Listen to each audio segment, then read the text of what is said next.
one bastion, noun. Gar, kala, bulj. An institution, place, or person strongly maintaining particular principles, attitudes, or activities. 2 unscathed, adjective. चोट से महफूज, जरर से महफूज. Without suffering any injury, damage, or harm. 3 fallout. नतीजा है. To express diff opinions about sthfteb angrily. 4 communal, adjective. फिरकावाराना, गिरोही, बस्ती का. Shared by all members of a community, for common use. 5 predominantly, adverb. ज़्यादा कुव्वत से, गालिब तौर पर, ज़बरदस्ती से. Mainly, for the most part. 6 overwhelming, adjective. इंतहाई, जुज़ती, कवि. Very great in amount. 7 intervene, verb. बीच में आना, मुदाखलत. Take part in something so as to prevent or alter a result or course of events. 8 rampage, verb. गज़ब, गुस्सा, बिगड़ना. Especially of a large group of people, move through a place in a violent and uncontrollable manner. 9 gruesome, adjective.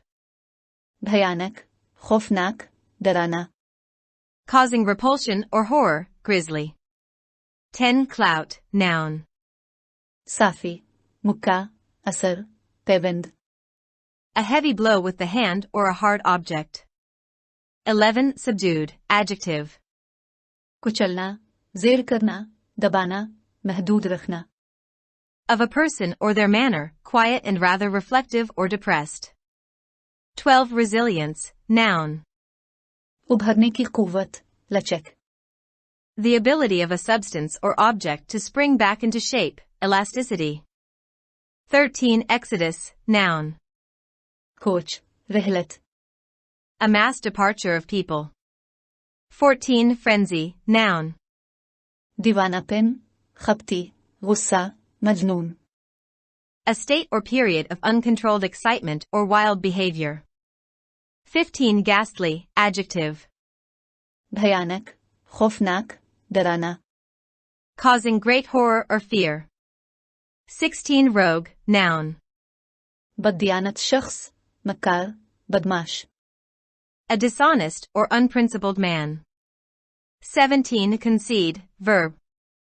कबूल करना, तस्लीम करना, एतराफ करना. Admit or agree that something is true after first denying or resisting it.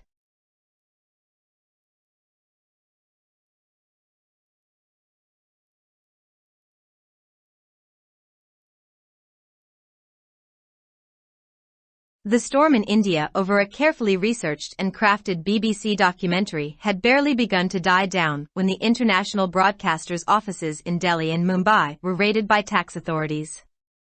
The documentary had suggested that the UK government of the time had held Prime Minister Narendra Modi responsible for the pogrom in Gujarat 2 decades earlier when he was the state's chief minister.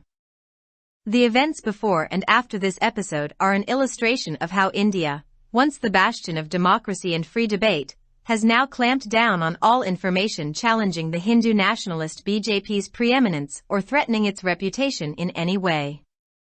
This mirrors the policies of its Western South Asian neighbor and fellow nuclear-armed power Pakistan, which also heavily polices media content and, just as in the BJP's case, either has co-opted major media organizations as partner or simply browbeaten the dissenting ones into silence. The tax raid on the BBC and detention of some of the staff for over 24 hours was no more than a warning. There's no point in repeating the details of the documentary contents, as this newspaper's eloquent India correspondent Jod Naqvi has covered that aspect well and also reported that the Indian Prime Minister will remain unscathed from the fallout, particularly in domestic politics. Motives were attributed to the BBC for making the documentary, but its content was hardly addressed. That was always going to be the case, considering that Mr. Modi had already been given a clean shit by his country's Supreme Court in the case of the communal violence, which saw over 2,000 people, predominantly Muslims, slaughtered.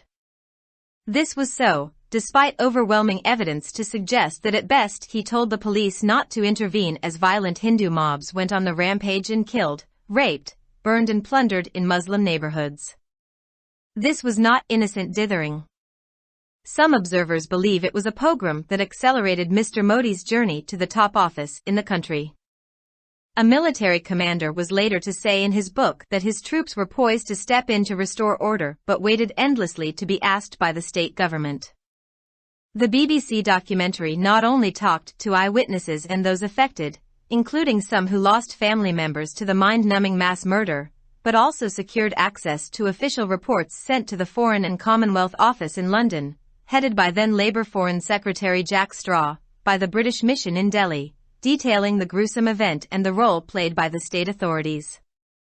As soon as the two-part documentary was aired on BBC, the Delhi government used its massive commercial clout to have it killed on social media sites such as Twitter and YouTube, and there was considerable criticism in India on the grounds of misplaced nationalism. Predictably, motives were attributed to the BBC for making the documentary, but its content was hardly addressed.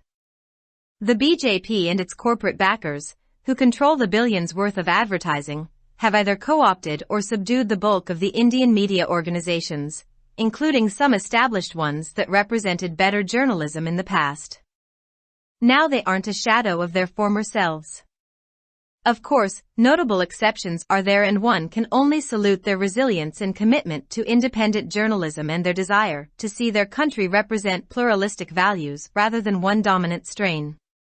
This is even more remarkable given how grave the financial consequences can be of such editorial positions. Among mainstream TV news channels, NDTV represented one of the last perceived to have had relative independence. Then recently, news emerged that in one major swoop, the Modi-allied Adani Group had purchased a controlling share in the organization. What followed was an exodus of those responsible for directing that independent policy and those executing it on the editorial floors and in the field. Apart from India's loathsome Kashmir policy of oppression, Pakistani liberals for years saw the eastern neighbor as a distant island, one that represented values that many of us have longed for in this country: democracy, free press, secular values, pluralism, etc. The Babri Masjid demolition and the frenzy that preceded it, and then, of course, the Gujarat pogrom served as a major reality check. How the frenzy kicked up by such ghastly events completely enamored such a large number of voters was heartbreaking to witness. It was even more heartbreaking when the realization began to sink in that Indian democracy was being transformed into a neo-fascist state, where some of India's brightest sons and daughters were being imprisoned for publicly calling for pluralism and true democratic norms, and where dissent was now a crime. None of this should make me, a Pakistani, feel superior. Where India's current state of affairs was reached in recent decades, we stole a march over them from the first decade onwards of our independence. It would not take much to say who is or has been responsible. In Pakistan as in India, the systematic undermining, muzzling, and dumbing down of an independent media means that any struggle for change for the better is that much more uphill. This, when the battle wasn't a cakewalk to begin with. I am not aware how significant a role social media personalities such as those with their own YouTube channels play in shaping public opinion, but in the case of Pakistan, their role is not insignificant. These were erstwhile state assets nurtured to demonize the enemies, both domestic and foreign. Today, many have gone rogue and become the bane of the same establishment's existence. Tragically, their orientation may be anti-establishment at this point in time, but their anti-democratic DNA remains the same as when they were produced. No surprise then that mass confusion, anxiety and instability are the only result of their often misinformed content, even where it is not disinformation by design. Many readers criticize us analysts for only listing the issues and rarely suggesting solutions. As a media professional in my 39th working year, I must concede, I am at a loss. And feel defeated. The writer is a former editor of Dawn. Published in Dawn, February 19, 2023. Subscribe our channel. Dawn Vocabulary. youtube.com/@dawnvocabulary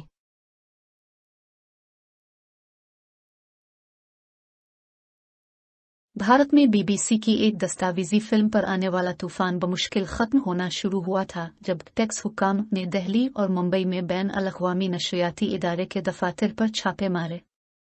दस्तावेजी film में कहा गया था कि इस वक्त की बरतानवी हुकूमत ने वज़ीर-ए-आज़म नरेंद्र मोदी को 2 दहाई कबल गुजरात में होने वाले कत्ल आम का जिम्मेदार ठहराया था जब वो रियासत के वज़ीर आला थे। इस वाक़या से पहले और बाद के वाक़यात इस बात की एक मिसाल हैं कि किस तरह हिंदुस्तान, जो कभी जमहूरियत और आज़ादाना बहस का गढ़ हुआ करता था, ने अब हिंदू कौम परस्त बीजेपी की बालादस्ती को चैलेंज करने वाली असकी साख को किसी भी तरह से खतरे में डालने वाली तमाम मालूमात पर रोक लगा दी है। ये इसके मगरबी जनूबी एशियाई हमसाया और जौहरी हथियारों से लैस पाकिस्तान की पॉलिसियों की अक्कासी करता है, जो मीडिया के मवाद को भी बहुत ज्यादा कंट्रोल करता है, और जैसा कि बीजेपी के मामले में हुआ, इसने या तो बड़े मीडिया इदारों को शिराकतदार के तौर पर मुंतखब किया है या सिर्फ इख्तिलाफ राय रखने वालों को खामोश करा दिया है। बीबीसी पर टैक्स छापा और कुछ अमले को 24 घंटों तक हिरासत में रखना एक इंतबा से ज्यादा नहीं था। दस्तावेजी मवाद की तफसीलात को दोहराने का कोई मतलब नहीं है, क्योंकि इस अखबार के भारत के नामा निगार जावेद नकवी ने इस पहलू का अच्छी तरह इहाता किया है और ये भी बताया है कि हिंदुस्तानी वज़ीर आज़म इसके असरात से महफूज रहेंगे, खास तौर पर दाखिली सियासत में। इस दस्तावेजी फिल्म को बनाने के मुहर्रिकात बीबीसी से मंसूब किए गए थे, लेकिन इसके मवाद पर शायद ही तवज्जो दी गई। ऐसा ही होता रहा, क्योंकि मिस्टर मोदी को उनके मुल्क की सुप्रीम कोर्ट ने फ़िरका वाराना तशद्दुद के मामले में पहले ही क्लीन चिट दे दी थी, जिसमें 2000 से ज्यादा लोगों को कत्ल किया गया था, जिनमें अक्सरियत मुसलमानों की थी। ऐसा इस बात के काफी सबूत है के बावजूद हुआ कि उन्होंने पुलिस से कहा था कि वो मुदाखलत न करें, क्योंकि पुरतशद्दुद हिंदू हुजूम ने फसाद बर्पा किया और मुस्लिम इलाकों में कत्ल, इस्मतदरी, जलाने और लूटमार की। ये बेगुनाही नहीं थी। कुछ मुबस्सरीन का ख्याल है कि ये एक कत्ल आम था जिसने मिस्टर मोदी के मुल्क के आला ओहदे तक के सफर को तेज कर दिया। एक फौजी कमांडर ने बाद में अपनी किताब में कहा था कि उनके फौजी नज़्म व नसक बहाल करने के लिए कदम उठाने के लिए तैयार थे, लेकिन रियासती हुकूमत की तरफ से पूछे जाने का लामुतनाही इंतजार करते रहे। बीबीसी की दस्तावेजी फिल्म में न सिर्फ एनी शाहिदीन और मुतासरा अफराद से बात की गई, जिनमें से कुछ ऐसे भी थे जिन्होंने इस कत्ल आम में अपने अहल खाना को खो दिया था, बल्कि दिल्ली में बरतानवी मिशन की जानिब से इस वक्त के लेबर सेक्रेटरी जैक स्ट्रा की सरबराही में लंदन में फॉरेन एंड कॉमनवेल्थ ऑफिस को भेजी गई सरकारी रिपोर्टों तक भी रसाई हासिल की थी, जिसमें इस हौलनाक वाक़ये और रियासती हुक्काम के किरदार की तफसील दी गई थी। जैसे ही 2 हिस्सों पर मुश्तमिल दस्तावेजी फिल्म बीबीसी पर नश्र हुई, दिल्ली हुकूमत ने अपने बड़े पैमाने पर तिजारती असर और रसूख का इस्तेमाल करते हुए इसे ट्विटर और यूट्यूब जैसी सोशल मीडिया साइट्स पर मार डाला और गलत कौम परस्ती की बुनियाद पर हिंदुस्तान में काफ़ी तनकीद की गई। तवक्को के मुताबिक दस्तावेजी फिल्म बनाने के मुहर्रिकात बीबीसी से मंसूब किए गए थे, लेकिन इसके मवाद पर शायद ही तवज्जो दी गई। बीजेपी और उसके कारपोरेट हिमायती, जो अरबों रुपए के इश्तेहारात को कंट्रोल करते हैं, ने या तो हिंदुस्तानी मीडिया इदारों के एक बड़े हिस्से का साथ दिया है या उन पर काबू पा लिया है, जिनमें कुछ कायम शुदा इदारे भी शामिल हैं जो माजी में बेहतर सहाफत की नुमाइंदगी करते थे। अब वो अपनी साबिका ज़ात का साया नहीं है। यकीनन काबिल ज़िक्र इस्तिस्ना मौजूद हैं और कोई भी सिर्फ उनकी लचक और आज़ाद सहाफत के अज़्म को सलाम कर सकता है और उनकी ख्वाहिश है कि उनका मुल्क एक गालिब तनाव के बजाय तकसीरी अक़दार की नुमाइंदगी करे। ये और भी काबिल ज़िक्र है कि इस तरह के इदारती ओहदों के माली नताइज कितने संगीन हो सकते हैं। मरकज़ी धारे के टीवी न्यूज़ चैनलों में एनडीटीवी उन आखिरी चैनलों में से एक की नुमाइंदगी करता है जिनके बारे में ख्याल किया जाता है कि उन्हें निस्बतन आज़ादी हासिल थी। फिर हाल ही में यह खबर सामने आई कि मोदी से वाबस्ता एडनी ग्रुप ने तंजीम में कंट्रोलिंग शेयर खरीद लिया है। इसके बाद जो कुछ हुआ वो ये था कि इस आज़ाद इना पॉलिसी की हिदायत करने के जिम्मेदारों और इदारती फ्लोर और मैदान में इस पर अमल दरामद करने वालों का इनखिला हुआ। भारत की जबरो इस्तिबदाद की नफरत अंगेज कश्मीर पॉलिसी के अलावा पाकिस्तानी लिबरल्स बरसों से मशरकी हमसाया मुल्क को एक दूर दराज जजीरे के तौर पर देखते रहे हैं, जो इन अक़दार की नुमाइंदगी करता है जिनकी हम में से बहुत से लोग इस मुल्क में ख्वाहिश रखते हैं: जमहूरियत, आज़ाद प्रेस, सेकुलर अक़दार, तकसीरीत वगैरह। बाबरी मस्जिद के इन्हिदाम और इससे पहले का जुनून, और फिर यकीनन गुजरात कत्ल-आम ने एक बड़ी हकीकत की जांच के तौर पर काम किया। इस तरह के हौलनाक वाक़यात से पैदा होने वाले जुनून ने इतनी बड़ी तादाद में राय दहिंदगान को किस तरह मुतासिर किया, ये देखकर दिल दहला देने वाला था। ये और भी दिल दहला देने वाला था जब ये एहसास होने लगा कि हिंदुस्तानी जमहूरियत एक नौफाशिस्ट रियासत में तब्दील हो रही है, जहां हिंदुस्तान के कुछ ज़हीन तरीन बेटों और बेटियों को अवामी तौर पर तकसीरीत और हकीकी जमहूरी अक़दार का मुतालबा करने पर कैद किया जा रहा है, और जहां इख्तिलाफ राय अब एक जुर्म बन चुका है। इनमें से किसी को भी मुझे, एक पाकिस्तानी, खुद को बेहतर महसूस नहीं करना चाहिए। हालिया दहाइयों में जहां हिंदुस्तान के मौजूदा हालात थे, हमने अपनी आज़ादी की पहली दहाई के बाद से उन पर एक मार्च चला लिया। ये कहने में ज्यादा वक्त नहीं लगेगा कि कौन जिम्मेदार है या कौन है। भारत की तरह पाकिस्तान में भी आज़ाद मीडिया को मुनज़्ज़म तरीके से कमज़ोर करने, दबाने का मतलब यह है कि बेहतरी के लिए तब्दीली की कोई भी जिदोजहद इससे कहीं ज्यादा मुश्किल है। ये जब लड़ाई शुरू करने के लिए केक वॉक नहीं थी। मुझे नहीं मालूम कि सोशल मीडिया शख्सियात जैसे कि उनके अपने यूट्यूब चैनल्स अवामी राय को तश्कील देने में कितना अहम किरदार अदा करते हैं, लेकिन पाकिस्तान के मामले में उनका किरदार गैर मामूली नहीं है।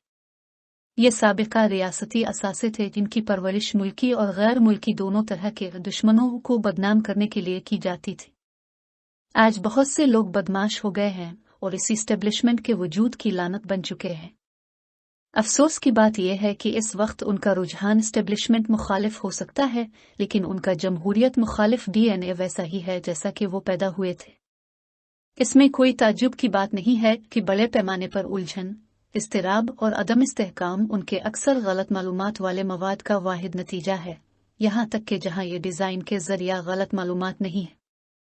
बहुत से क़ारीन अमरीकी तज्ज़ियाकारों को तनक़ीद का निशाना बनाते हैं कि वो सिर्फ मसाइल को दर्ज करते हैं और शाज़ व नादिर ही हल तजवीज़ करते हैं।